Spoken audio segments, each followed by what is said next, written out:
because they're on a time schedule. But we were not on a time schedule.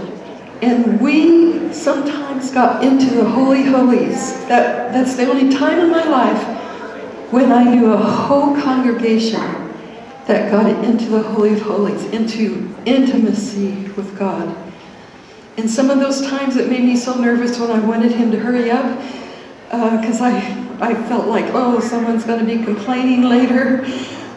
People would come up and say, God gave me a whole counseling session tonight during worship about things I need to change at home.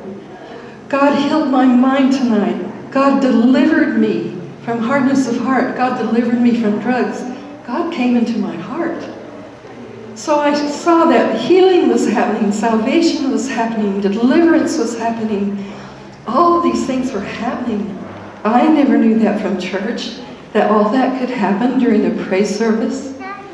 And then the most awesome service, the most awesome experience I had, it was one night after a service, a lady came up to me, and I remember her coming up to get saved that night, so I knew she had just come from the prayer room.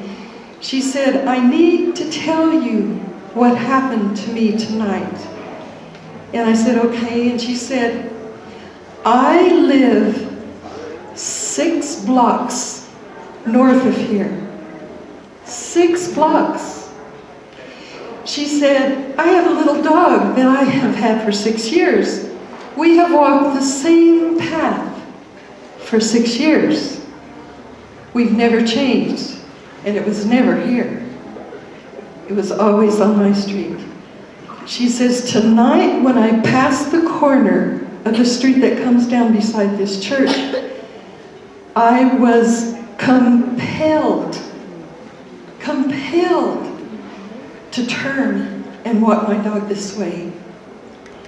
And she said, as I got closer, I started hearing the music, because sometimes they'd leave the doors open so the music would go out.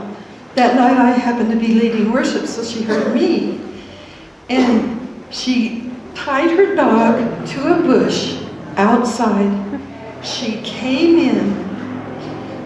She said, all of a sudden God was all over her. And she said, I heard the message and now he's inside of me. And I am already changing as the minutes tick away. But she says, I was compelled to come here tonight by an unseen force. And now I know it was God. And we stood there and hugged and cried for the longest time.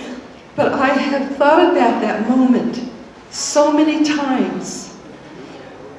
I found out when we truly get into intimate worship, not only does God heal, not only does He counsel, not only does He deliver, not only does He just do all sorts of things, save people, He also pushes the enemy out.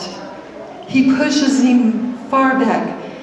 In this case that night, we know for a fact, He pushed him at least 6 blocks away. And He drew this woman into our meeting.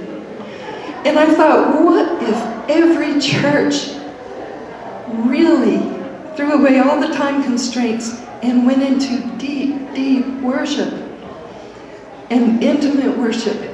For one thing, it was changing our lives. That's when we became such awesome witnesses. It just flew out of us. We had no fear. We didn't even think about it. But He went 6 blocks. Sometimes when I get down, I go drive over near that church. It was Fort Boulevard Church. I go over there and I drive 6 blocks out just to see the street that lady was on. And then I drive slowly back just to look how far she came to meet God. And she didn't even know what she was doing.